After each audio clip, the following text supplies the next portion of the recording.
உயிர்த்த கிறிஸ்துவில் நம்பிக்கை. நானே உயிர்த்தெழுதலும் ஜீவனுமாயிருக்கிறேன். என்னை விசுவாசிக்கிறவன் மரித்தாலும் பிழைப்பான். யோவான் 11:25. கிறிஸ்தவத்தின் அடித்தளமாய் அமைவது நம்பிக்கை.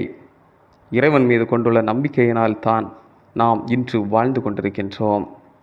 கிறிஸ்தவம் உயிர்த்த கிறிஸ்துவின் மீது கொண்டுள்ள நம்பிக்கையால் தான் இன்று வரை வளர்ந்து கொண்டிருக்கின்றது. யோவான் 11:17 முதல் 28 வரை உள்ள பகுதி நம்புவோர் வாழ்வர் என்கின்ற உண்மையினை சொல்லுகின்றது. பெத்தானியாவில் வாழ்ந்த மார்த்தாள், மரியாள், லாசரு குடும்பம் இயேசுவை நேசித்தனர். இயேசுவும் இந்த குடும்பத்தை நேசித்தார். திடீரென லாசரு நோயுற்றார். இந்த செய்தியை லாசருவின் சகோதரிகள் இயேசுவிடம் ஆள் அனுப்பி அறிவித்தார்கள். லாசரு நோயுற்றிருந்ததை கேள்விப்பட்ட பிறகும் தாம் இருந்த இடத்தில் இன்னும் 2 நாள் இயேசு தங்கியிருந்தார். இயேசு பெத்தானியாவுக்கு வந்தபோது லாசர் இறந்து விட்டார். லாசருவை கல்லறையில் வைத்து ஏற்கனவே 4 நாள் ஆகியிருந்தது. இயேசு வந்து கொண்டிருக்கின்றார் என்று கேள்விப்பட்டதும் மார்த்தாள் அவரை எதிர்கொண்டு போய் இயேசுவை நோக்கி, ஆண்டவரே, நீர் இங்கே இருந்திருந்தால் என் சகோதரர் இறந்திருக்க மாட்டார் என்றாள்.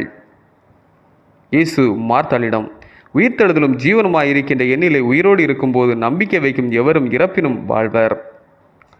அவர் எவரும் என்றுமே சாக மாட்டார்கள் என்று சொல்லிவிட்டு கல்லறையின் அருகில் சென்று தந்தையாம் கடவுளை நோக்கி மன்றாடிய பின் உரத்த குரலில், லாசரே, வெளியே வா என கூப்பிட்டார். இறந்தவர் உயிரோடு வெளியே வந்தார். லாசருவுக்கு வாழ்வு கொடுத்த ஆண்டவர் இயேசு மரணத்தை வென்று உயிர்த்தெழுந்தவராய் அவர் இன்னும் நம்மோடு இருக்கின்றார். ஆகவே வாழ்வின் துன்பங்களில் சோர்ந்து போகாதபடி உயிர்த்த அவரிலே நம்பிக்கை வைத்து விடுதலையினை வாழ்வாக்கி என்றும் வாழ்கின்ற வாழ்வினை பெற்று மகிழ்வுடன் அவரோடு பயணத்தினை தொடர்வோம். செபம். நாங்கள் உம்மை நம்பியிருக்கிறபடியே உமது கிருபை எங்கள் மேல் இருப்பதாக. ஆமேன். இந்த நாள் உங்களுக்கு இனிய நாளாக மலரட்டும்.